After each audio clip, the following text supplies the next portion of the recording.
रोखोक रणरागिणी news साठी नाशिक प्रतिनिधी गायत्री लचके। संपादिका समाज कल्याण विभाग। सामाजिक समता सप्ताह निमित्त उद्योजक प्रशिक्षण कार्यक्रम संपन्न। नाशिक भारतरत्न डॉक्टर बाबासाहेब आंबेडकर यांच्या जयंतीनिमित्त समाज कल्याण विभागामार्फत सामाजिक समता सप्ताह राबविण्यात येत आहे। दिनांक 8 एप्रिल ते 14 एप्रिल या कालावधीत विविध कार्यक्रमांचे रोखोक रणरागिणी न्यूज साठी नाशिक प्रतिनिधी गायत्री लचके। संपादिका समाज कल्याण विभाग। सामाजिक समता सप्ताह निमित्त उद्योजक प्रशिक्षण कार्यक्रम संपन्न। नाशिक भारतरत्न डॉक्टर बाबासाहेब आंबेडकर यांच्या जयंतीनिमित्त समाज कल्याण विभागामार्फत सामाजिक समता सप्ताह राबविण्यात येत आहे। दिनांक 8 एप्रिल ते 14 एप्रिल या कालावधीत विविध कार्यक्रमांचे आयोजन समाज कल्याण विभागामार्फत करण्यात येत आहे।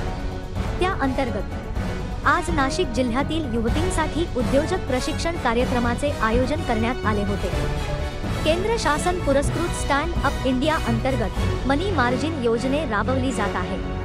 या योजनेच्या माध्यमातून उद्योजक निर्माण व्हावे यासाठी युवतीसाठी प्रशिक्षण कार्यक्रम ठेवण्यात आला होता।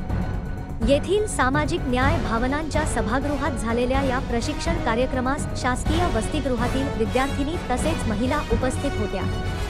यावेळी शासनाच्या विविध योजनांच्या माध्यमातून उद्योजक होण्याच्या संधी व योजना याविषयी महाराष्ट्र उद्योजकता प्रशिक्षण संस्थेच्या श्रीमती अनुजा तिवारी व श्रीमती मोनाली चव्हाण यांनी मार्गदर्शन केले। सदर कार्यशाळेत श्रीमती मोनाली चव्हाण यांनी NCD मार्फत कोणकोणते प्रशिक्षण व सुविधा दिले जातात याची उपस्थितांना सविस्तर माहिती दिली, तर श्रीमती अनुजा तिवारी यांनी उद्योग सुरू करण्यासाठी कोणकोणते कर्ज प्रकरणाचे प्रस्ताव सादर करता येतात याची माहिती दिली। तसेच उपस्थित आणि केलेल्या प्रश्नांचे शंकांचे निरसन देखील करण्यात आले। सदर कार्यक्रम प्रसंगी प्रमुख मान्यवर म्हणून सहाय्यक आयुक्त समाज कल्याण नाशिक देविदास नांदगावकर, सहाय्यक लेखाधिकारी श्री संजय सुसलादे, गृहप्रमुख श्रीमती सुधा सावंत, कार्यालय अधीक्षक श्री अनिल तिदमे, भूषण शेळके, गृहपाल श्रीमती शुभांगी भालेराव यांच्या बरोबर समाज कल्याण कार्यालयातील अधिकारी व कर्मचारी, महिला, शासकीय वसतिगृहातील विद्यार्थिनी मोठ्या संख्येने उपस्थित होते। प्रशिक्षण कार्यक्रमाचे विद्यार्थ्यांनी स्वागत केला असून उद्योजक निर्माण होण्यास अशा उपक्रमांचा फायदा होणार असल्याचे यावेळी विद्यार्थिनींनी सांगितले। रोखोक रणरागिणी न्यूज साठी नाशिक प्रतिनिधी गायत्री लचके। संपादिका